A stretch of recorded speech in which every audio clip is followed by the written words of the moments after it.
Hi అండి, welcome back to my channel OTT talks. Previous ఎపిసోడ్లో shadow by comic బుక్ని తీసుకొని మన ఆదిరాజ్ పక్కకి వెళ్ళిపోవటం చూసాం. మరి ఈ ఎపిసోడ్లో ఏమవుతుందో చూసేద్దామా? పదండి.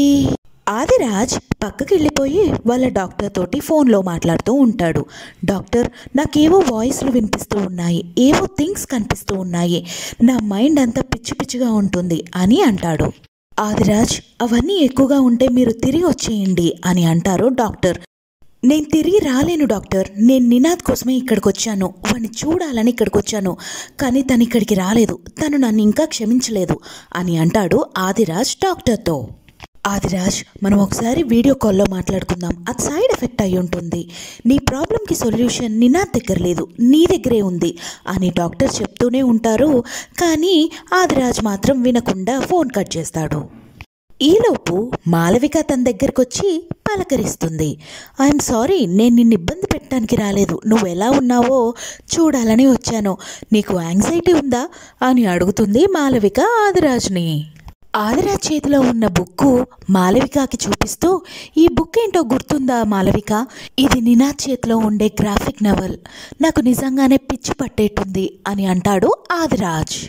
అది వాళ్ళ గురించి నీకు తెలిసిందే కదా, that was just a prank, వదిలేసే అని అంటుంది మాలవిక.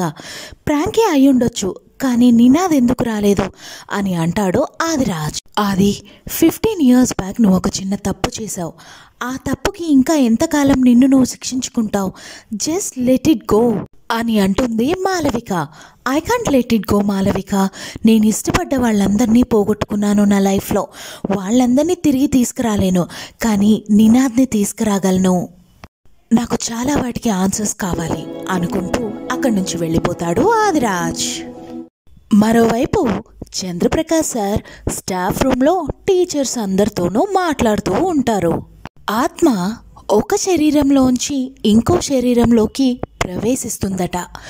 ఏ ఆయుధాలతో కానీ అగ్నితో కానీ దాన్ని దహించలేమట.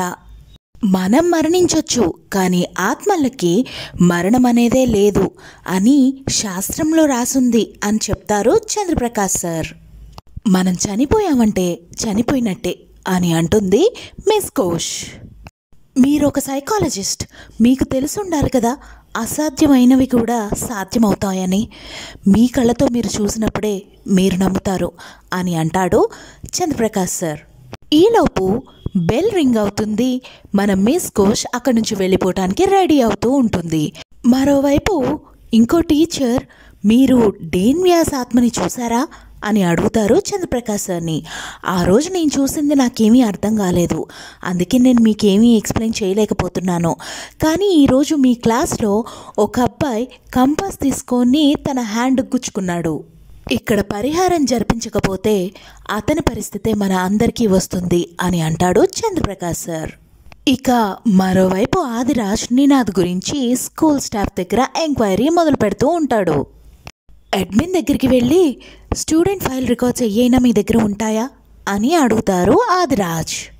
2010 ఇయర్కి ముందున్న బ్యాచ్ రికార్డ్స్ అన్నీ కూడా ఆర్కైవల్ రూమ్లో ఉన్నాయి, కానీ ఈరోజు అడ్మిన్ బిజీగా ఉంది, స్టాఫ్ వాళ్ళది డ్రామా ఉంది ఈరోజు అనుకుంటూ అక్కడి నుంచి వెళ్ళిపోతుంది.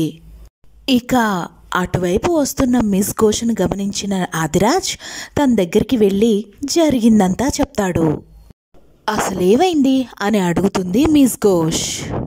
తర్వాత ఏం జరిగింది అనేది నెక్స్ట్ ఎపిసోడ్లో చూసుకుందాం. ఇలాంటి ఎపిసోడ్స్ మీకు ఎన్నో కావాలి అనుకుంటే నా ఛానల్ని సబ్స్క్రైబ్ చేసుకోండి. Thank you so much for watching. Bye.